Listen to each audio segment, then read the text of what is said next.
Et je crois bien que c'est l'heure, Pierre-Emmanuel, pour toi de dire du mal d'un collègue et de ne pas répondre aux questions des auditeurs. Bravo, détective Meurice. Quelle perspicacité. Je vois que vous l'avez remarqué, au fil du temps, ma chronique s'est scindée en deux parties. Une première dans laquelle je présente Émeric comme un individu oisif, graveleux, incompétent, colérique, mesquin, alcoolique et poisseux, afin que le public et les auditeurs réalisent que les vedettes qu'ils placent trop souvent sur un piédestal leur ressemblent finalement plus qu'ils ne le pensent. Et bien sûr, une deuxième séquence où j'évoque les anecdotes désopilantes d'un village imaginaire. Mais je ne voudrais pas laisser s'installer ce petit train-train monotone. Aussi, une fois n'est pas coutume, j'ai décidé de laisser Émeric bénéficier d'un petit répit afin qu'il ait le temps de souffler. Je lui demanderai simplement de ne pas le faire dans ma direction parce que vraiment ça attaque les sinus, c'est insoutenable. Je sais pas ce que... Enfin, en revanche, j'ai payé David Guetta pour un forfait de 4 jingles rabaissants et je ne voudrais pas avoir dépensé de l'argent pour rien. Jingle. Émeric, Émeric, Émeric. Qui sent du blanc. Plus que 2.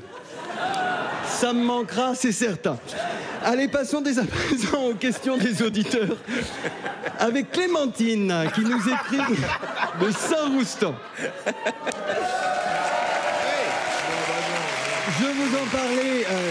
Je vous en parlais la semaine dernière, la rue Melchior-Bouillon a récemment été débaptisée et en l'absence d'un nouveau nom est temporairement appelée la rue. Peu pratique, puisque tous les habitants de l'ex-rue Melchior-Bouillon vivent désormais dans la rue. Pour mettre fin à cette situation administrative rocambolesque qui a provoqué une hausse de 380% du nombre de SDF à Saint-Roustan, le maire Guilhem Maurice a organisé une grande votation citoyenne afin de déterminer à quelle personnalité de la riche histoire racilarienne reviendrait l'honneur de donner son nom à l'artère principale de la commune. Féministe convaincu, Guilhem Maurice a décidé que les candidats à cette reconnaissance municipale seraient uniquement des candidates et les administrés sont donc rendus en masse hier à l'hôtel de ville pour départager 4 célébrités locales, Marie-Claude Lagache, Bertille de la Ferrade, Anjara Mendrika Ampopoto Tanakadila et Yvonne Taquin. Un choix finalement réduit à 3 options quand il est apparu que le nom d'Anjara Mendrika Ampopoto Tanakadila ne tenait pas sur les bulletins de 105 par 148 mm utilisés pour le vote. Mais penchons-nous, si vous le voulez bien, sur les candidates encore en lice et commençons par Marie-Claude Lagache, chercheuse émérite en physiopathologie à l'université Mohamed Rosenberg, qui a failli être à l'origine d'une des plus grandes avancées médicales de l'histoire, le vaccin contre l'endométriose, si l'intégralité des budgets alloués à son projet n'avait pas été transférée à l'équipe du professeur Tornac pour ses recherches vitales sur l'injection de Saint-Doux dans le corps caverneux, qui ont permis à de nombreux racilariens de gagner un bon centimètre de bite. Marie-Claude Lagache n'a pu, hélas, poursuivre sa brillante carrière puisqu'elle nous a quittés en 1988, assassinée par son mari. La romancière Bertille de la Ferrade, quant à elle, a marqué l'histoire locale lorsqu'elle a failli, le 12 janvier 1826, devenir la première femme lauréate du prestigieux prix Boissard. Malheureusement, le soir de la cérémonie, le mari de Bertille s'est éternisé au bar du coin, obligeant l'écrivaine à s'occuper de ses enfants. En raison de son absence, le prix a été décerné à son dauphin, Michel Gonfray, pour son essai sociologique novateur et audacieux, 300 blagues sur les blondes. Ce 12 janvier 1826 restera une date doublement maudite pour Bertille de la Ferrade, puisqu'elle périra le soir même, sous les coups de son époux fraîchement rentré de l'apéro. Dernière personnalité au cœur de cette votation citoyenne, Yvonne Taquin, qui en 1957 a failli devenir la première femme maire de Saint-Roustan.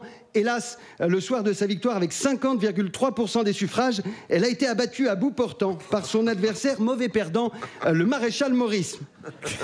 Comme quoi, c'est pas toujours le mari. Not all men.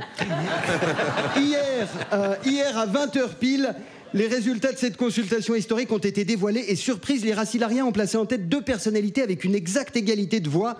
Alors afin d'éviter tout conflit entre les admirateurs de Bertille de la Ferrade et les partisans de Marie-Claude Lagache, il a donc été finalement décidé par Guilhem Maurice de rebaptiser l'ancienne rue Melchior-Bouillon en rue du Maréchal Maurice, en hommage à son aïeul devenu maire en 1957. Mais revenons, si vous le voulez bien, à Clémentine, qui nous dit « Bonjour à toute l'équipe, quel plaisir de vous retrouver à chaque émission. On dirait les grosses têtes sans les gens cultivés. Jeune maman, je suis à la recherche d'une chanson pour faire découvrir la musique à mon bout de chou. Avez-vous quelque chose à me conseiller ?»